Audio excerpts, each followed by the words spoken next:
Welcome back to the channel. Unfortunately, I had some issues with the motorcycle and was on the way to go bid a tree job, and my clutch went out, which is not good. Turns out that the clutch cable here broke and was in not good shape, so we're going to swap that out and show you how to do all that.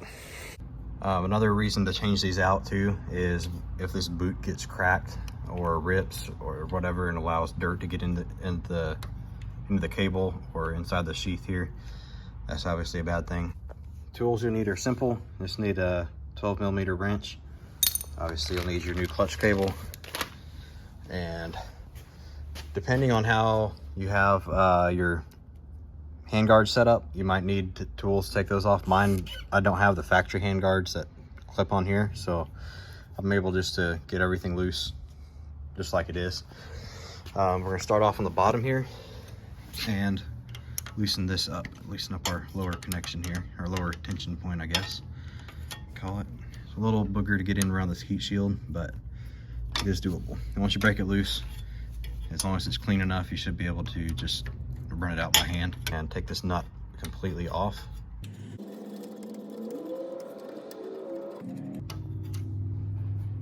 All right, and now we're going to take our cable off of our clutch, off of the clutch arm.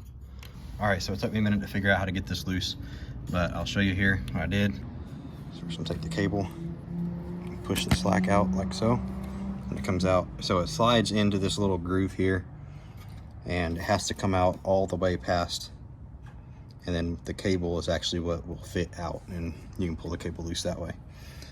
And this has a groove in the back also, so once you get the threaded piece out, just push it down and out the back. There we go.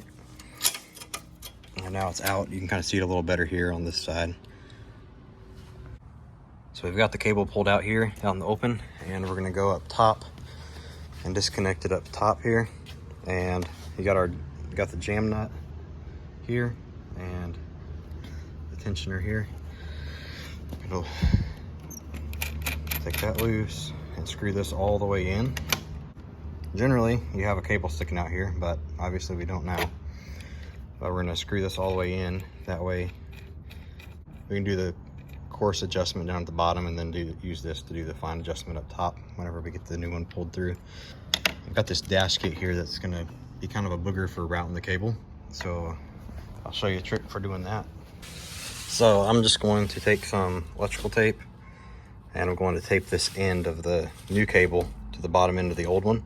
Use the old cable to pull the new one through and route it that way. That way we're not having to try and fish everything up through there and figure out the best way to route it. Since this one already works fine, obviously just want to use the same route, so that's what we're going to do. So I've got all this taped up. I went ahead and went way up onto the sheath on the old cable.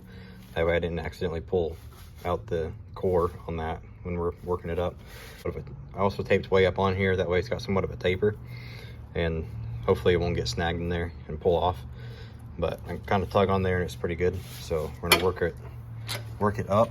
I'm gonna start on this side and work it up through this hole here. We've got this loosened up, so I'll be able to fool it a little more. All right, since we can get into here pretty easily, I'm gonna go ahead and pull the slack out through this part and get the bottom end close to where it needs to be, about there. And then from here, it'll be more of a straight shot, and we'll just feed it up through there, get it past the snag part, and then go on the top side and finish pulling it up through here. Just being kind of gentle, and if it gets snagged, just go back around and kind of feed it.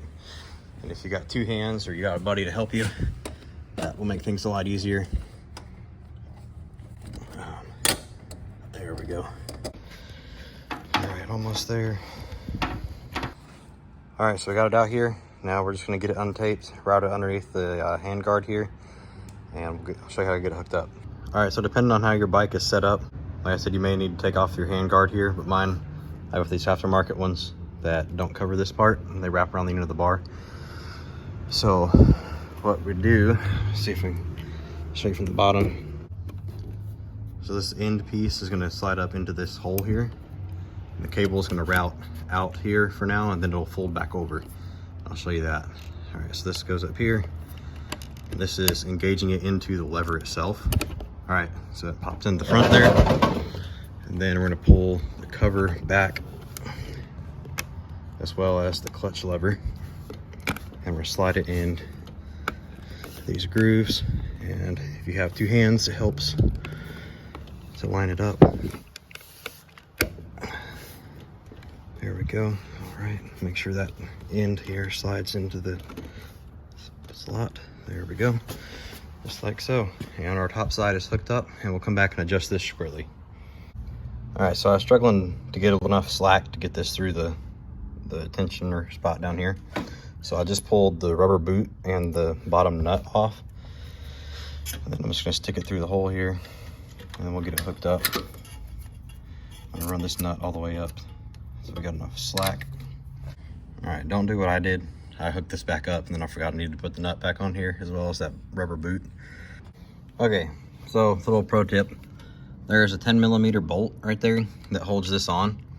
That would be super simple to loosen up and take off and then put back down, especially if you took your heat shield off, or if yours is not even on there. Yeah, do that instead of trying to take the nut and this boot off, because that was a real pain to put back on there. So I'll do that for future reference. Anyway, so now we're going to tighten this up to where this just starts to grab the clutch. It doesn't actually quite disengage it. But yeah, we're going to take the slack out of the handle up here. That way it's to the front. All right, so we got it tightened up to where we want it to be with this nut. So this one we're going to use to lock it in there. And then we'll go up on the grip, or on the handlebar. All right, and so long as it actually engages the clutch when you let all the way out, it doesn't really matter. It's just preference as to where you have it set to where it actually disengages. Here I've got just a little bit of slack, but that means that at the top of my clutch, it's going to get disengaged up top rather than closer to the handlebar. And growing up riding dirt bikes and then doing off-road with this, I really like being able to do the quick shift thing and have it just up at the top. So I'm going to tighten this up just a little bit, and then tighten up our jam nut real good and tight.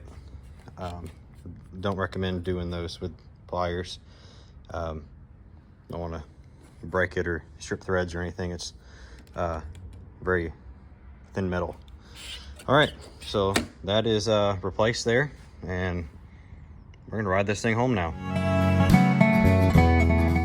Well, if you enjoyed that, be sure to hit that like button and subscribe to follow along for our next adventure. And while you're at it, check out the other videos we have on our channel and explore Alaska with us. Thanks for watching, and we hope you have a blessed day.